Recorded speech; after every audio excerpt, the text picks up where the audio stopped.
सियावर रामचंद्र की जय। मेरे प्यारे देशवासियों, राम राम। जीवन के कुछ क्षण ईश्वरीय आशीर्वाद की वजह से ही यथार्थ में बदलते हैं। आज हम सभी भारतीयों के लिए, दुनिया भर में फैले राम भक्तों के लिए ऐसा ही पवित्र अवसर है।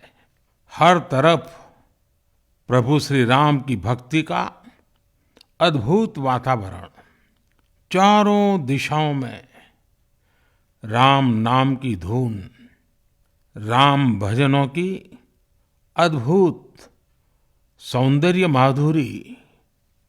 हर किसी को इंतजार है 22 जनवरी का, उस ऐतिहासिक पवित्र पल का।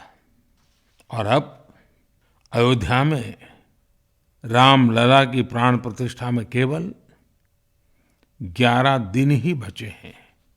मेरा सौभाग्य है कि मुझे भी इस पुण्य अवसर का साक्षी बनने का अवसर मिल रहा है।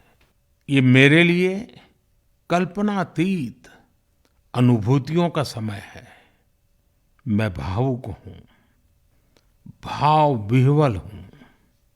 मैं पहली बार जीवन में इस तरह के मनोभाव से गुजर रहा हूँ। मैं एक अलग ही भाव भक्ति की अनुभूति कर रहा हूँ। मेरे अंतर मन की ये भाव यात्रा मेरे लिए अभिव्यक्ति का नहीं, अनुभूति का अवसर है। चाहते हुए भी मैं इसकी गहनता, व्यापकता और तीव्रता को शब्दों में बांध नहीं पा रहा हूं।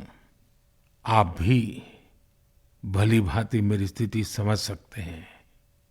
जिस स्वप्न को अनेकों पीढ़ियों ने वर्षों तक एक संकल्प की तरह अपने हृदय में जिया, मुझे उसकी सिद्धि के समय उपस्थित होने का सौभाग्य मिला है। प्रभु ने मुझे सभी भारतवासियों का प्रतिनिधित्व करने का निमित्त बनाया है। निमित्त मात्रम भव सव्यसाचिन। ये एक बहुत बड़ी जिम्मेदारी है। जैसा हमारे शास्त्रों में भी कहा गया है, हमें ईश्वर के यज्ञ के लिए, आराधना के लिए स्वयं में भी दैवीय चेतना जागृत करनी होती है। इसके लिए शास्त्रों में व्रत और कठोर नियम बताए गए हैं, जिन्हें प्राण प्रतिष्ठा से पहले पालन करना होता है। इसलिए आध्यात्मिक यात्रा की कुछ तपस्वी आत्माओं और महापुरुषों से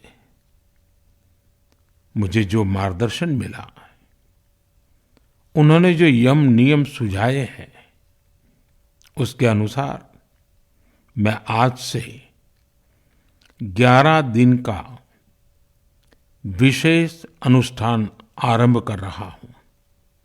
इस पवित्र अवसर पर मैं परमात्मा के श्री चरणों में प्रार्थना करता हूं, ऋषियों, मुनियों, तपस्वियों का पुण्य स्मरण करता हूं और जनता जनार्दन, जो ईश्वर का रूप है, उनसे प्रार्थना करता हूं कि आप मुझे आशीर्वाद दें, ताकि मन से, वचन से, कर्म से मेरी तरफ से कोई कमी ना रहे। साथियों, मेरा ये सौभाग्य है कि 11 दिन के अपने अनुष्ठान का आरंभ मैं नासिक धाम पंचवटी से कर रहा हूं।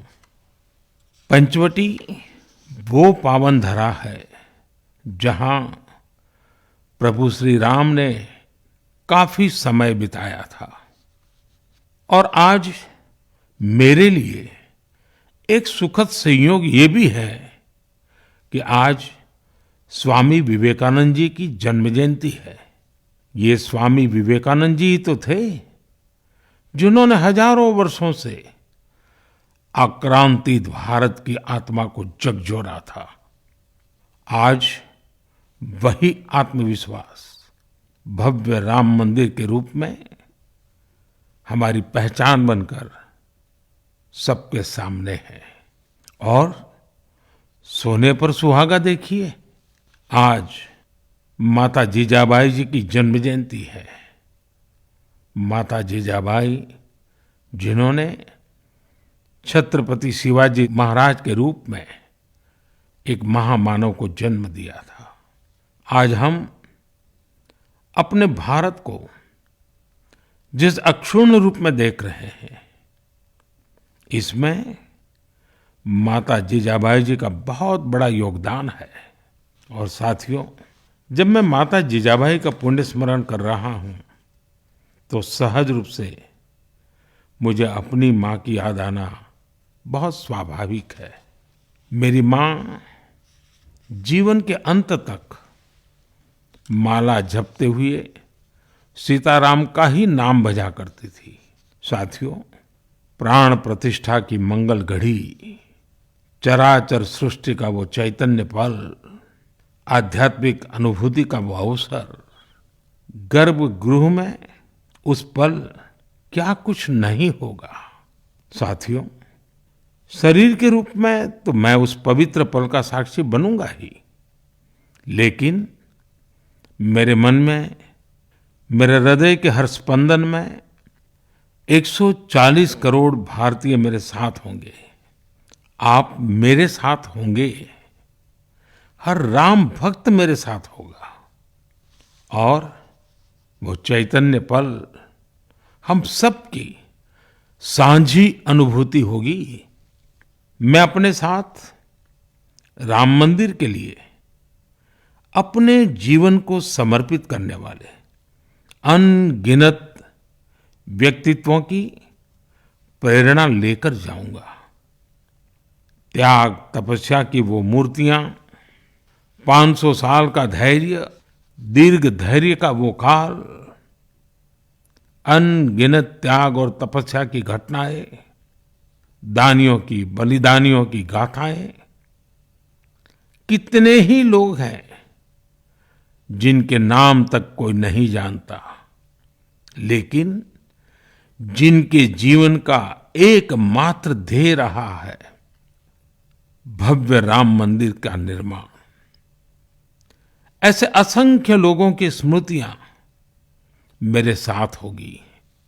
जब 140 करोड़ देशवासी उस पल में मन से मेरे साथ जुड़ जाएंगे और जब मैं आपकी ऊर्जा को साथ लेकर गर्भगृह में प्रवेश करूंगा तो मुझे भी एहसास होगा कि मैं अकेला नहीं, आप सब भी मेरे साथ हैं। साथियों, ये 11 दिन व्यक्तिगत रूप से मेरे यम नियम तो है ही, लेकिन मेरे भाव विश्व में आप सब समाहित है। मेरी प्रार्थना है कि आप भी मन से मेरे साथ जुड़े रहें। रामलला के चरणों में मैं आपके भावों को भी उसी भाव से अर्पित करूंगा जो भाव मेरे भीतर उमड़ रहे हैं। साथियों, हम सब इस सत्य को जानते हैं कि ईश्वर निराकार है, लेकिन ईश्वर साकार रूप में भी हमारी आध्यात्मिक यात्रा को बल देते हैं। जनता जनार्दन में ईश्वर का रूप होता है, ये मैंने साक्षात देखा है, महसूस किया है। लेकिन जब ईश्वर रूपी वही जनता शब्दों में अपनी भावनाएं प्रकट करती है, आशीर्वाद देती है, तो मुझ में भी नई ऊर्जा का संचार होता है। आज मुझे आपके आशीर्वाद की आवश्यकता है, इसलिए मेरी प्रार्थना है कि शब्दों में, लिखित में अपनी भावनाएं जरूर प्रकट करें मुझे आशीर्वाद जरूर दें। आपके आशीर्वाद का एक एक शब्द मेरे लिए शब्द नहीं, मंत्र है।